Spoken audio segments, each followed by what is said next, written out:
Ram Ram ડાયરાને good morning, સુપ્રભાત બધા જ મિત્રોને છે સુપ્રભાત, ગુડ મોર્નિંગ. કેમ છો બધા? મજામાં? તો આજનો દિવસ છે ફાઇનલ ડે છે, એટલે કે વેડિંગ નો ફાઇનલ ડે છે. આજના દિવસે બધી સેરેમની બાકીની જેટલી રહેલી છે બધી પૂરી થવાની છે, પણ અનફોર્ચ્યુનેટલી છે એક પ્રોબ્લેમ થયો છે. એ પ્રોબ્લેમ એટલે કે અત્યારે સવારે એટલે કે અત્યારે જસ્ટ જોવા જઈએ ને તો પોણા 1 થયો છે, બરાબર. અને સવારમાં એક બે વિધિ હતી, એક મંડપ મુહૂર્ત હતું અને સાથોસાથ મામેરા જે ભરાય છે. આ બે વિધિ અત્યારે ઓલમોસ્ટ કમ્પ્લીટ થઈ ગઈ છે, પણ હું શૂટ નથી કરી શક્યો. એનું રીઝન એટલું જ છે કે ગઈકાલના રોજ છે ખાવામાં થોડી ઘણી કંઈક તકલીફ થઈ ગઈ છે, જેને કારણે છે એ પેટમાં ગડબડ થઈ તકલીફ થઈ હતી. સવાર સુધી એટલે અત્યાર સુધી હું રૂમમાં બેઠેલો હતો, રૂમની બહાર નીકળ્યો જ નથી. હું અને પરી બંને એક સાથે સૂતા હતા અને મમ્મી છે એ સવારમાં ગયા હતા, પણ અમે બંને તો જઈ શક્યા નથી. એઝ ઇટ ઇઝ એમનેમ જ રૂમની અંદર બેઠા હતા. બસ જસ્ટ હમણાં જ કમ્પ્લીટ નાહી ધોઈને તૈયાર થયા છે અને હવે ખાલી ફ્રેશ થવા માટે બહાર જઈએ છીએ, માઇન્ડ ફ્રેશ કરવા માટે જે કંઈ પણ છે. અને બપોરનો છે લંચનો સમય પણ થઈ ગયો છે, તો લંચ માટે પણ જવાના છે. લંચ બાદ બારાત છે, હસ્તમિલાપ જે કંઈ પણ આગળની બધી જ વિધિ છે એ આના પછી થવાની છે. તો બારાત માટે તૈયાર રહેજો. તો આગળનો સમય જે કંઈ પણ છે, જે વસ્તુ જે શૂટ થશે એ હવે બારાતના સમય શૂટ થશે. તો બારાતની બધી વિગત તમને આ વિડીયોમાં બતાવીશ, તો કન્ટિન્યુ બન્યા રહેજો. વિડીયો સાથે તમને દરેક વસ્તુ આ વિડીયોમાં બતાવીશ. જમવા માટે આવી ગયા છે. પેટમાં ગડબડ હોવાને કારણે છે માત્ર ને માત્ર દહીં અને ભાત જ લીધા છે. અને પરીબેન જાતે જ કંઈક ખાવાની ટ્રાય કરી રહ્યા છે, કેમ કે એને જાતે ખાવાનું વધારે મન થાય છે, ઈચ્છા થાય છે એટલા માટે. અને આ તમને આખો વ્યૂ દેખાય છે એ જમવા માટેનો વ્યૂ હતો. જમવાનો મંડપ, રેસ્ટોરન્ટ જે કંઈ પણ તમે કહો એ કહી શકો છો. અહીંયા તમારી જાતે જે વસ્તુ લેવી હોય તમે જાતે આવીને લઈ શકો છો. જમવાનું બધું પતી ગયું છે, જમી કારવીને છે હવે ફરીવાર પાછળ જઈએ છીએ રૂમની અંદર, કેમ કે તૈયાર થવાનું છે. સાંજનો સમય છે, બારાત આવવાની છે. અત્યારે ઓલમોસ્ટ છે 2-2:30 જેટલો સમય થઈ ગયો છે. તૈયાર થવામાં થોડોક સમય લાગશે. 4 વાગ્યા આસપાસમાં છે બારાત નીકળવાની છે. તો એટલા સમયમાં છે તૈયાર થઈને ફરીવાર બારાત માટે જવા નીકળીએ છીએ. બારાત માટે તૈયાર થવાનું છે અને અત્યારે અહીંયા પરી અને પરીના મામાને બંનેને મજાક મસ્તી સૂજી છે, મોજ મસ્તી સૂજી છે. અને તૈયાર તો થવા દેતા નથી ને પોતે પણ તૈયાર થતા નથી, બસ મસ્તી કરે છે. તમે જોવો છો મુજબ પરીને પણ મજા આવે છે આની અંદર.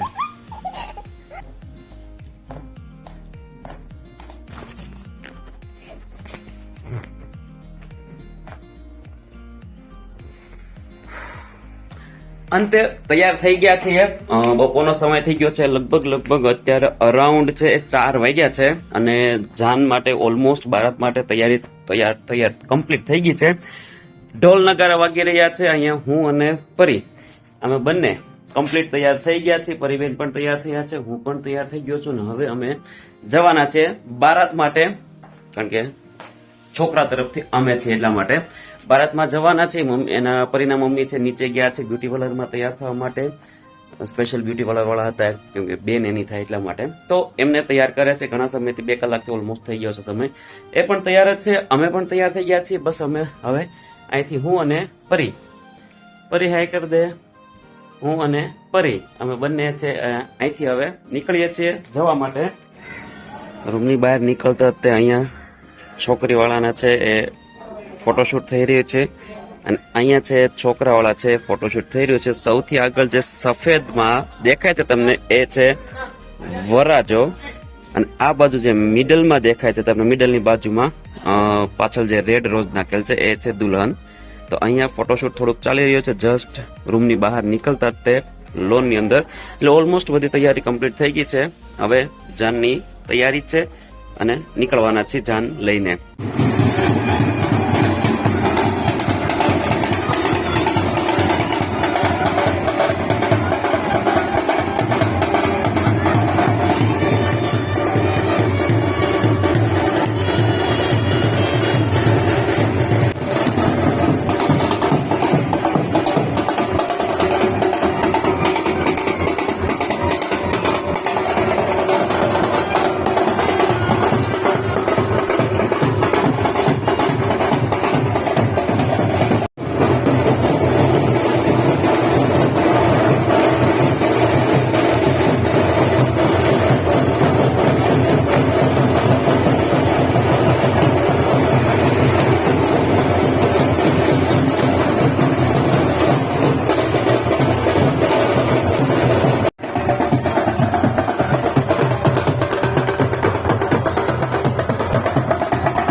ચાલુ બારાતમાં છે વરરાજાના ભાઈએ મને એવી માહિતી આપી કે છોકરાવાળા માટે અને છોકરીવાળા માટે છે એ સાફા બાંધવા માટે વ્યવસ્થા રાખવામાં આવેલી છે.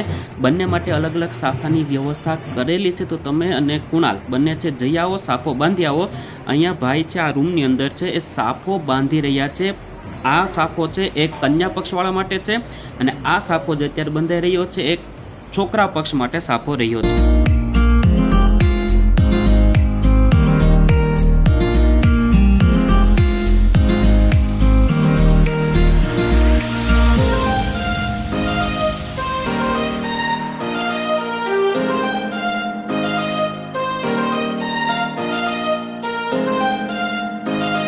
ફાઇનલી બારાત મંડપે પહોંચી ગઈ છે અને વરરાજાને એની સાસુમાં પોકી રહ્યા છે.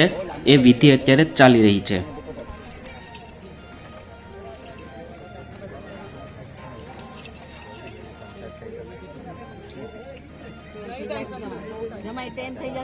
વરરાજાને પોખવાની વિધિ ચાલતી હતી. એ સમય દરમિયાન વરરાજાનો ભાઈ સતત એક જ વસ્તુનું ધ્યાન રાખતો હતો કે એના સાસુમાં એનું નાક ખેંચે નહીં. એક ખાસ ધ્યાન રાખતો હતો અને એના માટે વારંવાર એ ટોક ટોક કર્યા કરતો હતો, વાતચીત કર્યા કરતો હતો, જેના કારણે એના સાસુમાં છે એનું નાક ખેંચે નહીં. પણ અંતે એના સાસુમાં પણ કોઈ નાક એવું કંઈ ખેંચ્યું ને બસ માત્ર એક સ્પર્શ કરી લીધો હતો.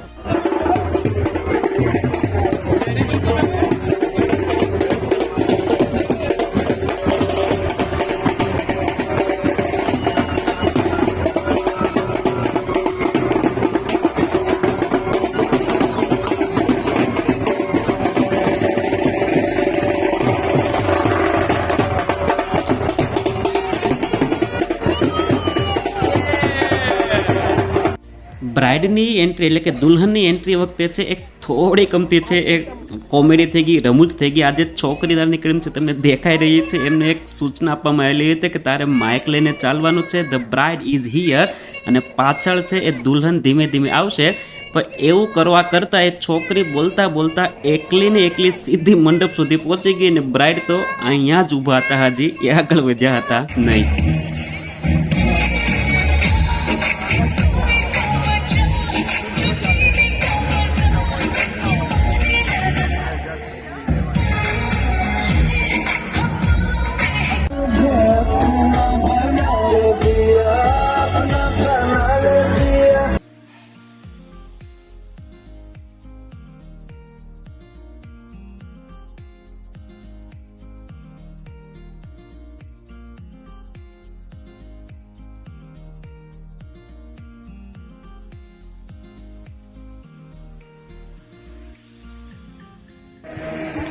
લગ્નની વિધિ થઈ ગઈ છે શરૂ. હવે પંડિત છે મંત્રોચ્ચાર કરી રહ્યા છે અને ધીમે ધીમે વિધિ આગળ વધી રહી છે અને ફેરા ફરવાની શરૂઆત થવાની તૈયારી છે. ફેરાની પ્રોસેસ અત્યારે મતલબ જે ફરાય છે ફેરા એ શરૂ થઈ ગયા છે.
લગ્નની ઓલમોસ્ટ બધી વિધિ છે હવે થઈ ગઈ છે પૂરી અને બે જ વિધિ બાકી છે, મંગળસૂત્ર અને સિંદૂર પૂરવાની.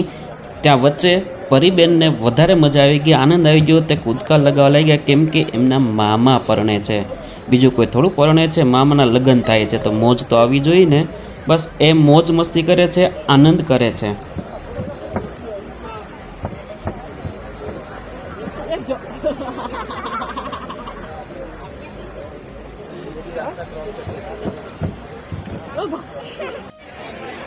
લગ્નની હવે છેલ્લી વિધિ પતવા જઈ રહી છે. માથામાં સિંદૂર પૂરાઈ ગયું છે, ગળામાં મંગળસૂત્ર પહેરાવાઈ ગયું છે અને ઓફિશિયલ રીતે છે ડિક્લેર કરી દેવામાં આવે છે બંને પતિ પત્ની તરીકે.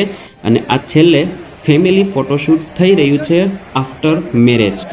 વરાજાની મોજડી વ્યવસ્થિત સાચવી ન શક્યા એટલા માટે વરાજાની મોજડી ચોરાઈ ગઈ હતી અને એ પાછી દેવાના 15,000 રૂપિયા છે ચૂકવવામાં આવ્યા. ત્યારબાદ મોજડી આપવામાં આવી છે.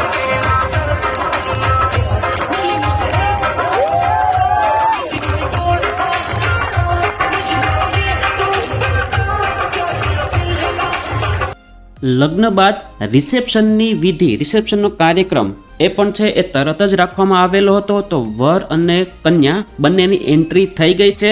તમે જોઈ લીધી મુજબ સ્ટાર્ટિંગમાં જ બંનેની એન્ટ્રી થઈ ગઈ છે અને બંને વ્યક્તિ છે પોતાના સિંહાસન ઉપર બેસવા જઈ રહ્યા છે. અને આના પછી ગ્રીટિંગ્સ ને વગેરે જે વિધિ થતી હોય, જે પ્રોસેસ થતી હોય છે એ બધું થવાનું છે. જે રિસેપ્શન કાર્યક્રમમાં થતું હોય છે, બધા આવતા હોય છે, વડીલોને નમન થતા હોય છે, વંદન થતા હોય છે, કોઈ ભેટ આપે છે, કોઈ ગિફ્ટ આપે છે વગેરે. એ બધી જ કાર્યક્રમ એક રિસેપ્શનમાં થતો હોય છે. તો એ બધી જ વસ્તુ અત્યારે થવાની છે. તો એના માટેના આખી આ આફ્ટર લગ્ન પછી તરત જ આ બધી કાર્યક્રમ છે રાખી દેવામાં આવેલો હતો, જેનાથી એક દિવસ વધારાનો બચી જાય. જે એક રીતે જોઈ જઈએ તો સારી બાબત હતી કે બહારથી આવેલા જે લોકો હોય એમના માટે એક દિવસ ઘણો લાગે.